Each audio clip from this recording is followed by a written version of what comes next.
Hello, and welcome to the second in a series of conversations we're having on a book that was inspired by true events that happened right here at Hagley called The Great Explosion, a Powder Mill Chronicle. The book was recently awarded the Delaware Press Association's top selection for children's fiction. Today, we're joined by author Alona Holland. Welcome, Alona. Everyone. And Lucas Clausen, Hagley historian who assisted with research on the book. Hello, everyone. So today is an important date because this event that became known as the Great Explosion took place on March 19th, 1818. So let's go back to that time. Lucas, DuPont manufactured black powder for over 120 years here at Hagley. And certainly this industry came with some inherent dangers. What were some of these dangers and what safety precautions were taken?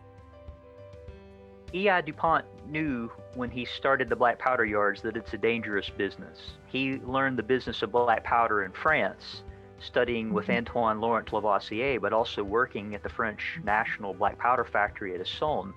So when he came to the United States, he knew what he was in for. So he knew that the buildings could explode, that stuff could happen, bad things can happen. So safety was built into everything that he did. So when you come to the black powder factory, you see that there's space between all the buildings. That way, if there's an explosion, it doesn't easily communicate to another building. And also, if you look at how the buildings are constructed, they have the heavy rock walls on the back and the sides with a light roof that faces toward the river. That way, if there's an explosion, it blows it out into the river and not back up into the powder yards.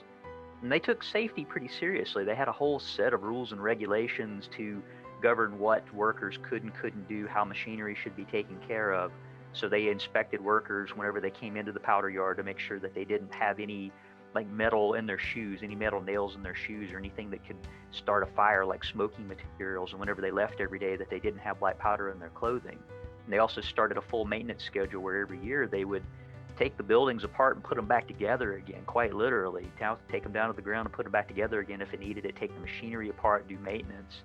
So they understood the dangers and did everything possible to mitigate the dangers. Okay, so it sounds like safety was taken very seriously here at Hagley. How were the events of this day, March 19th, 1818, documented?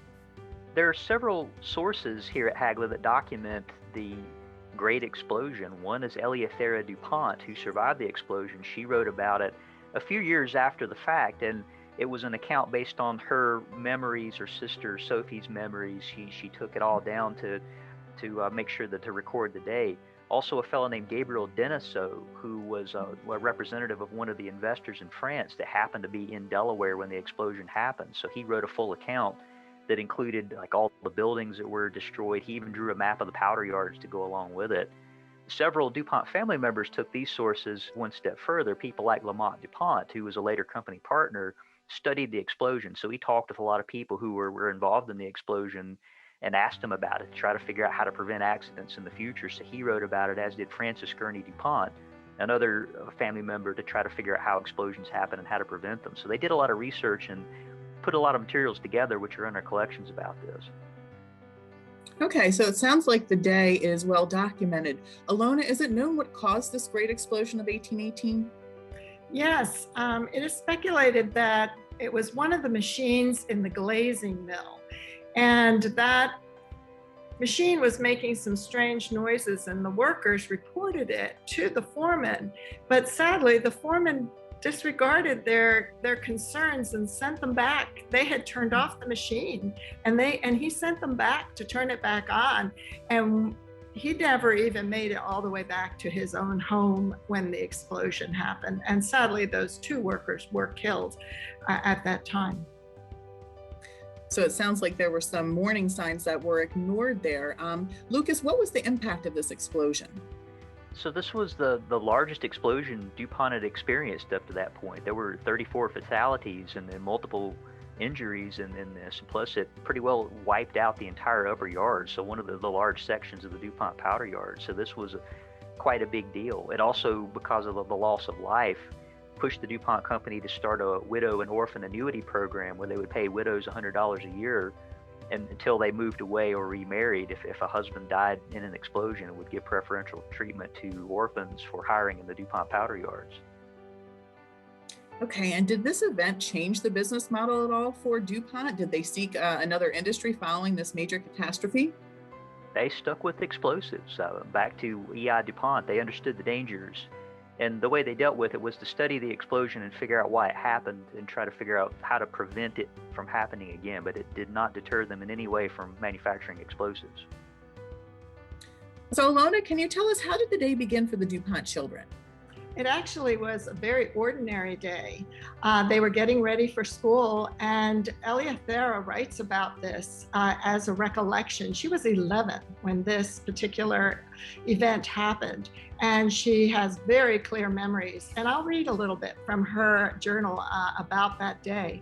On Thursday, 19th March 1818, at 9 o'clock in the morning, my sister Sophie, myself, and brother Henry were preparing to commence our lessons under our loving and excellent teacher, Victorine. I was taking our atlas from the window seat when the first explosion occurred. The windows, sashes, glass, and all shattered to pieces, flew in my face, and cut me in several places, but not seriously. So it was a very vivid memory for her. It sounds like it. And you mentioned debris is flying everywhere. Was anyone in the family injured? Actually, yes. Of course, Eleathera had injuries to her face and neck and arms from the glass, but in the room opposite the schoolroom, her mother was there, and she refers to her as Mama. And the house shook very hard. And Mama was there with her 2-year-old brother, Alexis, so that the baby.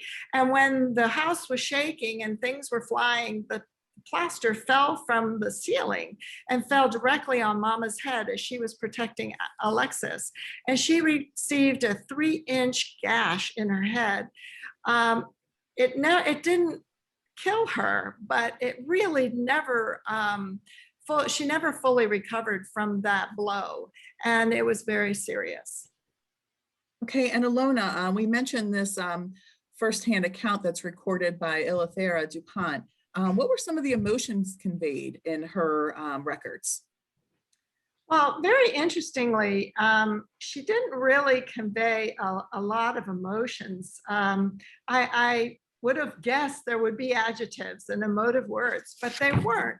But instead, she really did reference with tenderness some of the events that happened. And I can read something she wrote. She said, Papa's grief when he found that Mama had been hurt. She remembered that. And I still have the hair that was cut off when the cut was dressed. So there were injuries that needed attending, and clearly great concern for one another in the family. Okay.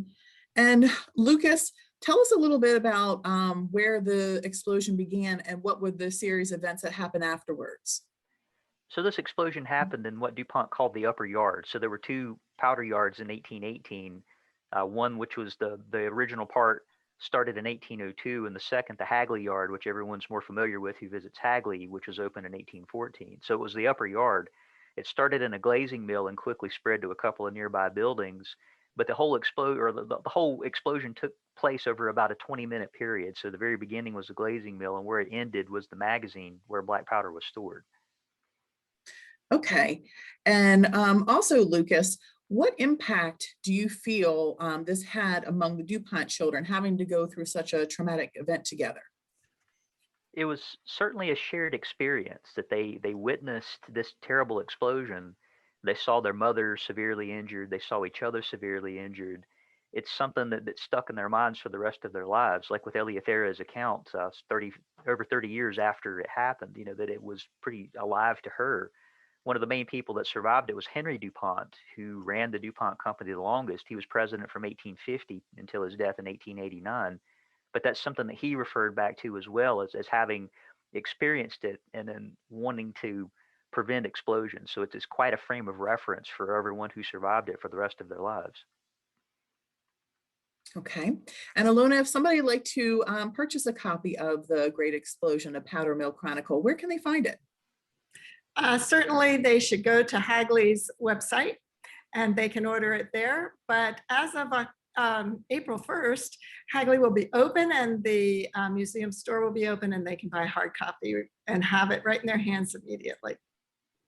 Okay, wonderful. So we'll definitely share a link in this post of where people can purchase The Great Explosion on the Hagley Museum store online. Alona, Lucas, thank you for joining us for this discussion on this very important event that happened on March 19th, 1818 here at Hagley.